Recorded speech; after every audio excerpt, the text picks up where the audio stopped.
Hello guys, welcome to Beginner's Guide. In today's tutorial, I'm going to teach you top useful JavaScript console method. Before I start this tutorial, please do subscribe the channel if you have not yet.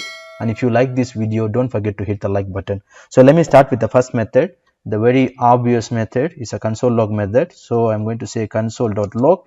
So with this method will help you to output the message in the console window. So whatever the things that you put within this method will be printed in the console window. So I'm going to write them here as a beginner's guide. As soon as I save, I go and refresh, this message is been displayed. The second method is in case if you wanted to print the error message, there is a method that comes with the console. Instead of log, here you're going to say error. So when I put the error, this one will be displayed as an error in my console window. As you can see them there, now it is giving me an error warning. So if you wanted to print out the warning message, so simply instead of error, here you're going to say 1. So when you put this 1, it will be displayed as a warning message, as you can see them there. The next one is asset method. Basically this asset method writes an error message to the console if an assertion is false. So here what I'm going to do, I'm going to use the method as asset. So inside, let me do this. So I'm just going to say 1 plus 3 or 4 equals, I'm going to say 20. Comma, here I'm going to just pass the string. So what is the assertion here? So expression returned false, something like that.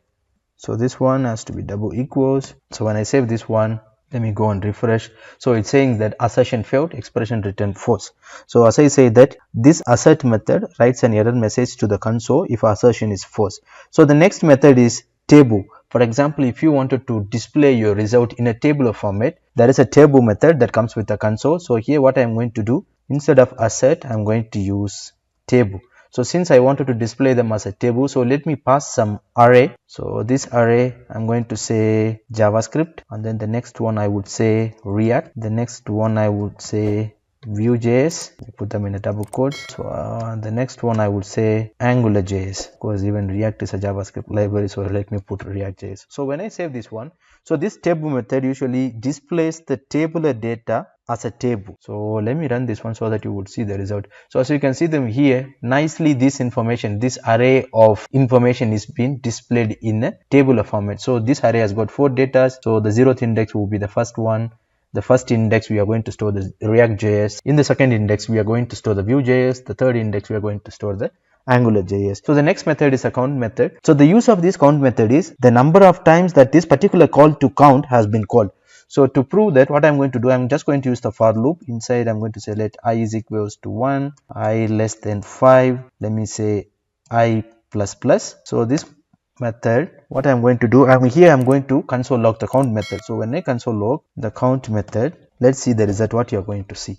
So when I refresh this one, you will see the default 1, 2, 3, 4. So basically this count method logs the number of items that this particular call to count has been called.